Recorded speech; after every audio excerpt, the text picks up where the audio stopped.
England ने पहले टी20 match के लिए अपनी प्लेइंग 11 अनाउंस कर दी और अगर आप इंग्लैंड की टीम को गौर से देखेंगे तो दो चीजें आपको बड़ी एविडेंट नजर आएंगी। पहली, उनकी बल्लेबाजी में जो स्ट्राइकिंग पावर है, नंबर 1 से लेकर नंबर 7 तक बहुत ही जबरदस्त बैट्समैन है। और दूसरा, इंग्लैंड की जो अप्रोच टी20 क्रिकेट में रहती थी कि बल्लेबाजी को ज्यादा से ज्यादा लंबा किया जाए, गेंदबाजी को देख लेंगे, वो बदलती हुई नजर आएगी। क्योंकि यहाँ पर इंग्लैंड ने 4 फास्ट बॉलर लिए हैं, जिसमें गस आर्टिंगसन से लेके जोफ्रा आर्चर, मार्क वुड और ओवर्टन है, प्लस लेग स्पिनर उनके पास आदिल रशीद, जो कि एक विकेट टेकिंग लेग स्पिनर है। तो कहीं ना कहीं इंग्लैंड ने अपने बॉलिंग कॉम्बिनेशन में इस चीज को प्रेफरेंस दिया है कि आपके पास विकेट टेकिंग बॉलर्स होने चाहिए। उसके बाद पार्ट टाइमर्स की बात आती है कि लिविंगस्टन है, वहां पर जैकब बैथल है, जो उनके लिए जरूरत पड़ने पर गेंदबाजी कर सकते हैं। तो इंग्लैंड के कॉम्बिनेशन में 4 fast bowler, 3 spinner, total 7 bowling के ऑप्शन है। बल्लेबाजी में 7 प्योर बैट्समैन है और दूसरा जो उनके गेंदबाज हैं वो बल्लेबाजी में कंट्रीब्यूट कर सकते हैं। इंडिया की तरह नहीं है कि हमारे टेलेंडर बल्लेबाजी में कंट्रीब्यूट नहीं कर सकते। इसमें आप जोफ्रा आर्चर देखिए, अच्छी स्ट्राइकिंग एबिलिटी है, आदिल रशीद बल्लेबाजी कर सकते हैं, ओवर्टन बल्लेबाजी कर सकते हैं, तो इनके पास डिसेंट टेल है जो बल्लेबाजी में भी कंट्रीब्यूट कर सकती है। क्योंकि इंग्लैंड का अब सेटअप भी बदल चुका है। ब्रेंडन मैककलम जो है वो फुल टाइम इनके ऑल फॉर्मेट कोच बन चुके हैं। तो ऐसे में जो गेंदबाजी ये पहले कॉम्प्रोमाइज करके खेलते थे, वो एक चेंज आपको जरूर देखने को मिल रहा है। इंग्लैंड का व्हाइट बॉल रिकॉर्ड इंडिया में बहुत अच्छा नहीं है। शायद इस बार ये जो है कुछ चेंज करने के मूड में है और इसीलिए इंग्लैंड की टीम मुझे इस बार ज्यादा बैलेंस नजर आ रही है। पहले जरूर आपको डेंजरस लगती थी बिकॉज बल्लेबाजी बहुत ज्यादा हैवी होती थी, लेकिन इस बार बैलेंस ज्यादा बेटर नजर आ रहा है। लेकिन दूसरी तरफ इंडियन टीम का क्या, 2024 टी20 वर्ल्ड कप के बाद से इंडिया की टीम भी बड़ी कमाल खेली है। 7 बार आपने 200 से ज्यादा रन बनाए हैं। बहुत कम मैचेस खेले हैं, बहुत ज्यादा मैचेस इंडिया ने खेले नहीं है। तो बल्लेबाजी में वो स्ट्राइकिंग आपको बढ़ती हुई नजर आई है।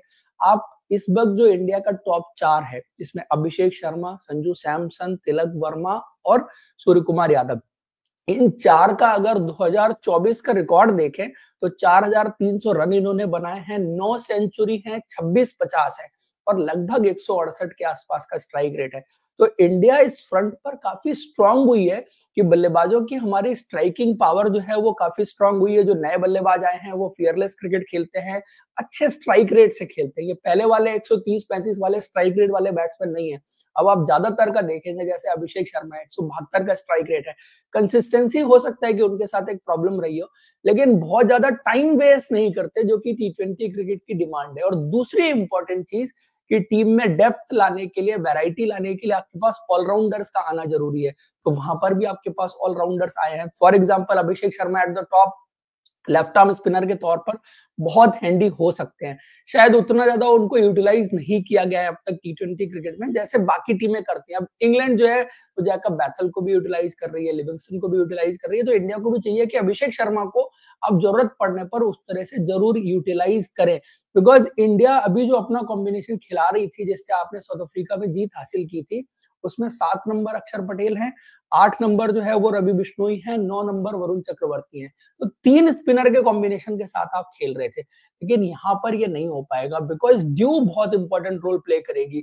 आईपीएल 2024 में 7 मैचेस यहाँ पर खेले गए थे, 198 जो है वो एवरेज स्कोर है। मतलब 200 रन तो बनने ही बनने हैं। 200 रन यहाँ पर पार स्कोर है, शायद 200 से भी ज्यादा हो सकता है, क्योंकि ड्यू आएगी तो आप 10-15 रन एक्स्ट्रा ऐड कर दीजिए। 210 रन यहाँ पर पार स्कोर हो सकता है ऐसे में, क्योंकि ड्यू जब आती है तो गेंद पकड़ना बहुत मुश्किल हो जाता है। अच्छा, रवि बिश्नोई का रिकॉर्ड ड्यू के साथ गेंदबाजी करने का बहुत अच्छा है। इंडिया ऑस्ट्रेलिया की जो सीरीज वर्ल्ड कप 2023 के बाद हुई थी, वहां पर उन्होंने बड़ी जबरदस्त गेंदबाजी की थी। अब देखना है कि वरुण चक्रवर्ती ड्यू में कैसे गेंदबाजी करते हैं। हालांकि उनकी जो परफॉर्मेंस रही है उसकी वजह से वो नंबर 1 स्पिनर रहेंगे। अक्षर Patel being a vice captain और ऑलराउंडर, उनकी जगह तो बनती रहेगी। वॉशिंगटन सुंदर को क्या खिलाया जा सकता है कि आप लेग स्पिनर की जगह पर फिंगर स्पिनर ले लें। तो अगर लेग स्पिनर की जगह पर फिंगर स्पिनर लेंगे तो उसके आपको 2 एडवांटेज हैं कि एक तो आपको बैटिंग में वॉशिंगटन सुंदर मिल जाएंगे, 8 नंबर पर कितनी यूटिलाइज होगी ये भी एक इंटरेस्टिंग चीज रहेगी। और दूसरा ये है कि ड्यू में फिंगर स्पिनर बेटर कंट्रोल दे सकता है, लेकिन रवि बिश्नोई फिर ड्यू में गेंदबाजी करने में माहिर है। तो वॉशिंगटन सुंदर को लाने का मतलब बनता नहीं है यहाँ पर। अगर आप ऑनेस्टली पूछे, जो परफॉर्मेंस रवि बिश्नोई की रही है और जो काबिलियत उनकी है ड्यू में भी अच्छी गेंदबाजी करने की, वो उनके फेवर में जाती है। लेकिन क्या आप फास्ट बॉलर लेना प्रेफर करेंगे यहाँ पर? क्योंकि ये गारंटेड नहीं है कि स्पिनर्स हमेशा जो है वो ड्यू में अच्छी गेंदबाजी कर सकते हैं। फास्ट बॉलर थोड़ा सा बेटर ऑप्शन रहते हैं, इसीलिए आप इंग्लैंड के कॉम्बिनेशन में भी देखेंगे उन्होंने 4 फास्ट बॉलर लिए, अदरवाइज शायद इंग्लैंड 3 ही फास्ट बॉलर लेती। तो इंडिया को भी 4 fast bowler including Hardik Pandya लेने पड़ेंगे। आपको रवि बिश्नोई को इस केस में बाहर छोड़ना पड़ेगा, क्योंकि अगर आप नहीं छोड़ेंगे तो फिर आपके पास स्पिन के ऑप्शंस बहुत ज्यादा हैं। आप अगर इवन अभिषेक शर्मा को भी शामिल कर ले तो उनको मिला के 4 आपके पास स्पिन के ऑप्शन हो जाते हैं। तो आपके पास 3 अगर स्पिन के ऑप्शन रहे, जिसमें वरुण चक्रवर्ती, अक्षर पटेल का ड्यू में गेंद करने में ज्यादा दिक्कत होती नहीं, वो फिंगर स्पिनर भी है, और दूसरा उनको ड्यू में गेंद करने का आइडिया है, क्योंकि तेज तेज वो अंदर की तरफ मारते हैं, वो ज्यादा इफेक्टिव होती है उनकी गेंदें। अगर आप देखें तो वो ज्यादा इफेक्टिव होती है जब ड्यू होती है तो उस वक्त पर। तो इंडिया को अपने कॉम्बिनेशन में एक स्पिनर बाहर निकालना पड़ेगा, और स्पिनर बाहर निकाल के आप लाएंगे किसको? लाएंगे क्या नीतीश रेड्डी को, जिन्होंने जो सेकंड लास्ट सीरीज जब वो खेले थे बल्ले से बहुत अच्छा प्रदर्शन किया था। लेकिन यहाँ पर तो आपको जरूरत एक गेंदबाज की है, तेज गेंदबाज की है, और उनकी गेंदबाजी, शायद गेंदबाजी में अभी भी वो अंडर कॉन्फिडेंट हैं, स्पेशली जब बात टी20 क्रिकेट की आती है, फिर ड्यू में गेंदबाजी करने की बात आती है, तो ये सुसाइडल हो सकता है। आप उनको लाएंगे, आपको एक एडिशनल बैट्समैन जरूर मिल जाएगा, लेकिन उनको आप खिलाएंगे कहाँ पर? 4 नंबर तक तो पैक है, वहां जगह है नहीं। 5 पर रिंकू है, 6 पर हार्दिक है, 7 पर अक्षर है। तो अक्षर की जगह पर चलो आप उनको 7 पर अकोमोडेट कर लेंगे, खिला लेंगे, लेकिन कितनी यूटिलिटी रहेगी? मेनली तो आपको चाहिए गेंदबाज जो आपके लिए आके 4 ओवर की गेंदबाजी कर सके और ड्यू में कर सके, क्योंकि ये बहुत चैलेंजिंग चीज रहने वाली है। तो ऐसे में आई वुड से कि आप यहाँ पर हर्षित राणा को प्रेफर करें। इंडिया 3 तेज गेंदबाजों के साथ खेले, जहां पर अर्शदीप सिंह हो, हर्षित राणा हो और मोहम्मद शमी हो, और उसके साथ आपके पास एक फास्ट बॉलिंग ऑलराउंडर के रूप में हार्दिक पांड्या हो। स्पिन डिपार्टमेंट में आपके पास वरुण चक्रवर्ती, अक्षर पटेल और इवन अभिषेक शर्मा का भी ऑप्शन रहेगा। तो आपके पास भी 7 गेंदबाजी के ऑप्शन हो जाते हैं। 4+3 वो सिमिलर कॉम्बिनेशन बन गया इंग्लैंड जैसा। बात यहाँ पर सिमिलर कॉम्बिनेशन बनाने की नहीं थी, बात ये थी कि आपके पास फास्ट बॉलिंग के पर्याप्त ऑप्शन होने चाहिए, बिकॉज ड्यू एक बहुत इंपॉर्टेंट रोल इस मैच में प्ले कर सकती है। और स्पिन के ऑप्शन तो आपके फिर भी जो है वो चल जाएंगे, क्योंकि आपके पास 2 तो मेन स्पिनर हैं, प्लस जरूरत पड़ने पर जो है अभिषेक शर्मा कंट्रीब्यूट कर सकते हैं, और जो है तिलक वर्मा की ऑफ स्पिन गेंदबाजी को भी मत भूलिए, वो भी ऑफ स्पिन गेंदबाजी कर सकते हो। तो स्पिन में आपको वैसे ही बहुत ज्यादा जाने की जरूरत नहीं है स्पिन हैवी गेंदबाजी के साथ।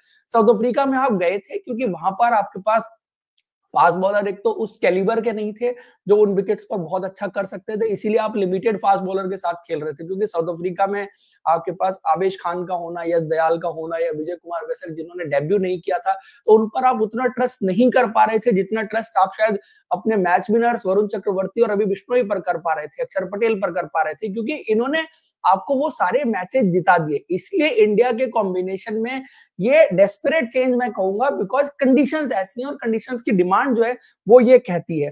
अब उसके बाद अगर हम बात कर लें कुछ इंटरेस्टिंग मैचअप्स की, तो जॉस बटलर का रिकॉर्ड मोहम्मद शमी के खिलाफ बहुत अच्छा नहीं है। इवन आप उनका रिकॉर्ड जसप्रीत बुमराह और भुवनेश्वर कुमार के खिलाफ भी देखेंगे तो बहुत अच्छा नहीं है।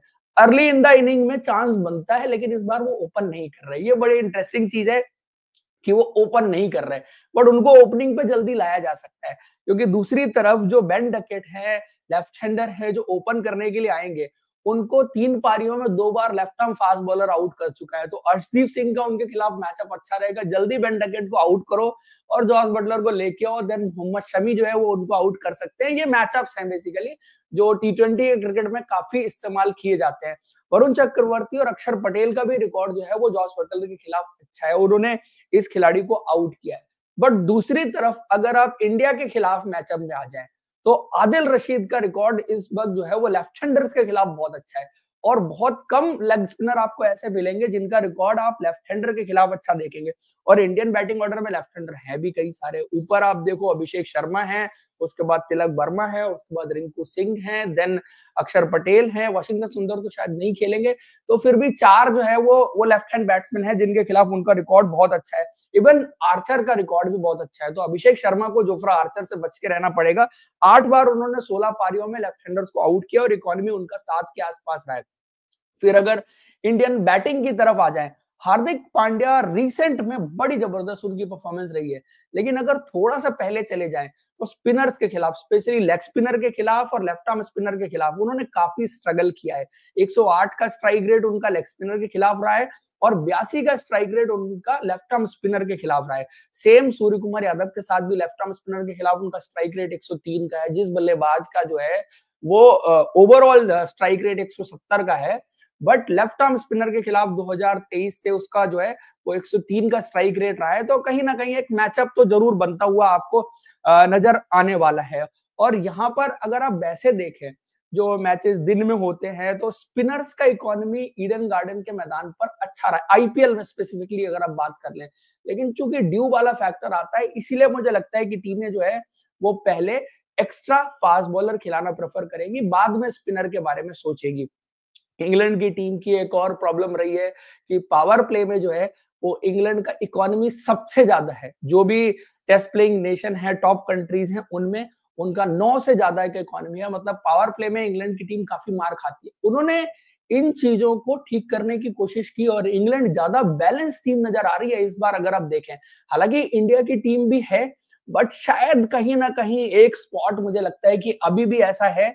और चूंकि आपको शमी को भी खिलाना है, उनकी फिटनेस भी देखनी है कि कैसे गेंदबाजी कर रहे हैं, तो वो स्पॉट भी आपने छोड़ा हुआ है। अगर आप इस टीम में शमी की जगह पर बुमराह को डाल दें तो शायद आपको ये टीम बहुत मजबूत नजर आएगी। और फिर जो जहां पर हर्षित राणा को खिला रहा हूं वहां पर शमी को डाल दें तो शायद आपको ये टीम ऑलमोस्ट कंप्लीट होती हुई नजर आएगी। फिर भी आप कहेंगे कि 8 नंबर पर बल्लेबाज नहीं है।